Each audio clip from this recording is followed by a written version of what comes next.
Bismillahirrahmanirrahim. Assalamualaikum warahmatullahi wabarakatuh. InsyaAllah kita akan sambung lagi untuk kelas kita bahagian bidang sirah, tajuk yang pertama.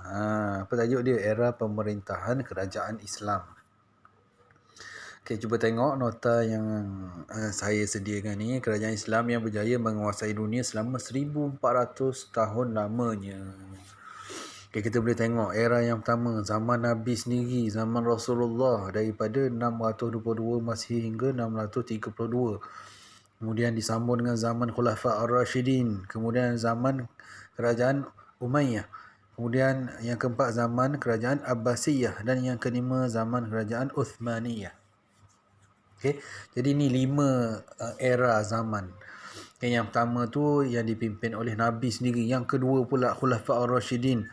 Bawah dia ada 4 orang, Abu Bakar, Umar, Osman dan Ali. Yang ni kan glamour nama 4 orang ni. Okay, khalifah-khalifah yang memerintah pada zaman Khulafa Ar-Rashidin. Okay, kemudian yang ketiga, zaman kerajaan Umayyah. Okay, yang berpusat di Damsyik.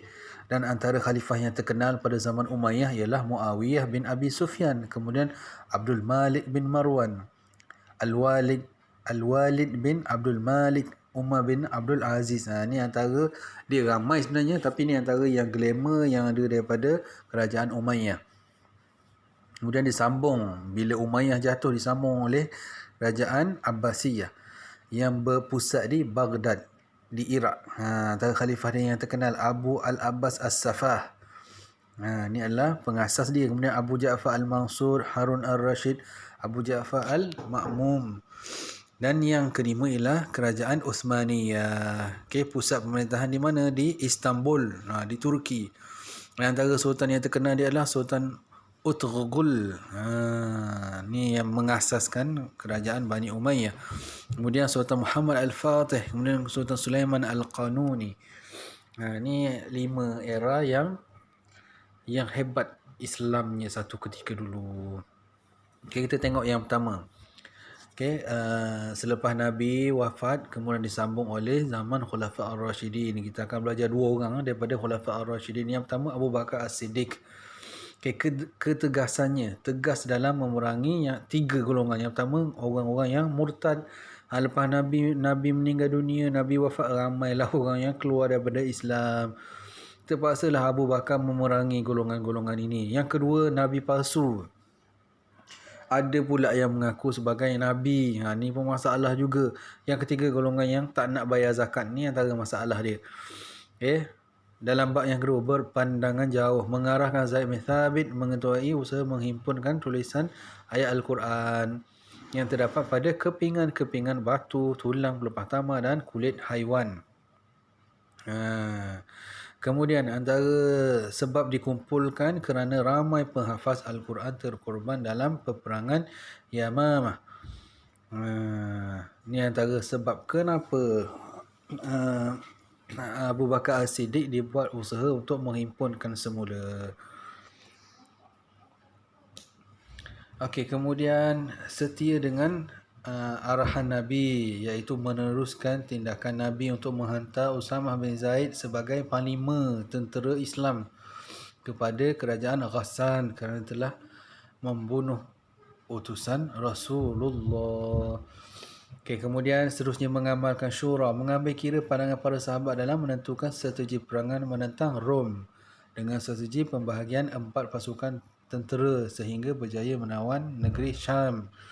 Dia tak buat keputusan seorang-seorang, dia ambil pandangan daripada sahabat-sahabat yang lain juga.